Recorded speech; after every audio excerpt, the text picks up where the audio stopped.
Teorinya kenapa tadi teorinya? Teorinya itu untuk lebih dilengkapi, seperti gejala-gejalanya seperti apa. Begitu. Ini meneliti tentang apa ini?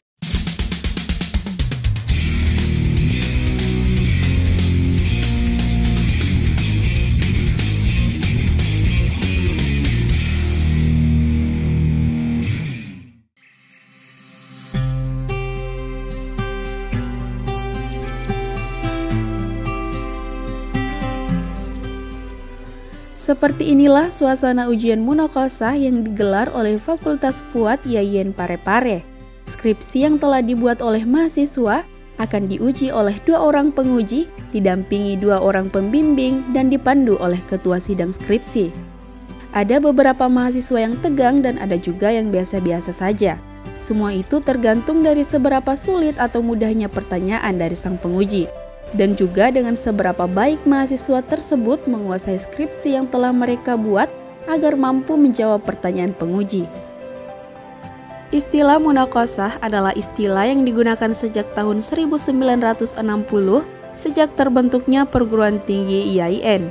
Munakosah dalam bahasa Arab artinya berdiskusi, yang terdiri dari penguji disebut dengan munakis, yang diuji disebut dengan munakos, dan sebutan ujiannya adalah munakosah. Munakosah merupakan ujian akhir untuk memperoleh gelar sarjana. Bisa dikatakan sebagai titik terakhir seorang mahasiswa di sebuah perguruan tinggi. Tentu saja ujian ini menjadi saat yang menentukan lulus atau tidaknya seorang mahasiswa setelah kurang lebih 4 tahun kuliah di perguruan tinggi tersebut. Istilah munakasah itu istilah yang digunakan sejak tahun 1960-an. Sejak adanya perguruan tinggi IAIN. Munakasah itu dalam bahasa Arab ya, artinya berdiskusi. Jadi pengujinya dalam bahasa Arab namanya munakis. Yang diuji namanya munakas.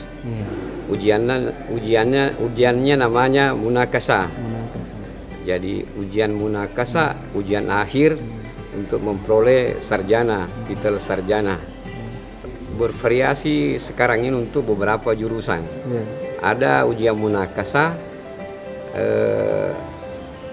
dari hasil penelitian langsung munakasah dalam arti ujian tutup. Ada juga melalui dulu ujian hasil penelitian. Di situ masih digodok baru akhirnya tahap ke munakasah. Ada proposal, meneliti dan langsung munakasah. Jadi tergantung kondisi penelitiannya mahasiswa. Jadi kalau bagus, sudah langsung dinyatakan sarjana, misalnya cum laude, amat baik. Ya. Pengalaman Bapak selama ini dalam menguji mahasiswa, melihat skripsi mahasiswa itu zaman sekarang ini seperti apa itu Pak? Ya, jadi kalau dibandingkan zaman dulu,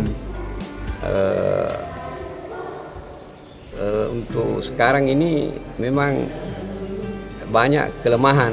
Tapi itu saya maklumi karena masa kuliahnya memang sangat cepat. Kalau kami dulu kan 8 tahun masa kuliah, jadi matang memang teori 8 tahun berbanding 2 kali dari segi waktu. Jadi banyak teori yang kami pelajari. Nah, itu dari segi keilmuan memang agak berbeda. Yang kedua itu kami punya latar belakang masuk IAIN dulu 80%, 90% dari latar belakang madrasah sekolah agama pesantren. Sekarang ini yang mahasiswa masuk IAIN 80% dari sekolah umum. Jadi dari segi keilmuan agama agak memang sedikit terkendala untuk menulis skripsi yang baik dari segi agama. Tadi teksnya apanya sih yang salah tadi? Teksnya di sini untuk penulisan halamannya, kan di sini sebenarnya harus menggunakan huruf kecil, tapi saya menggunakan huruf kapital. Oh, jadi seperti itu. Iya. Apalagi sih yang selain teksnya tadi? Teorinya kenapa tadi teorinya? Teorinya itu untuk lebih dilengkapi, seperti gejala-gejalanya seperti apa. Ini meneliti tentang apa ini? Saya meneliti tentang pengaruh game online terhadap perilaku pabing remaja. Jadi hasilnya apa itu? Hasilnya di sini ternyata ada pengaruh game online ini terhadap perilaku remaja. Nah, sering kita ketahui di sini kan kebanyakan remaja itu bermain game tanpa mempedulikan lingkungan di sekitar mereka. Nah, itulah yang disebut dengan perilaku pabing. Perilaku pabing. Iya, pabing.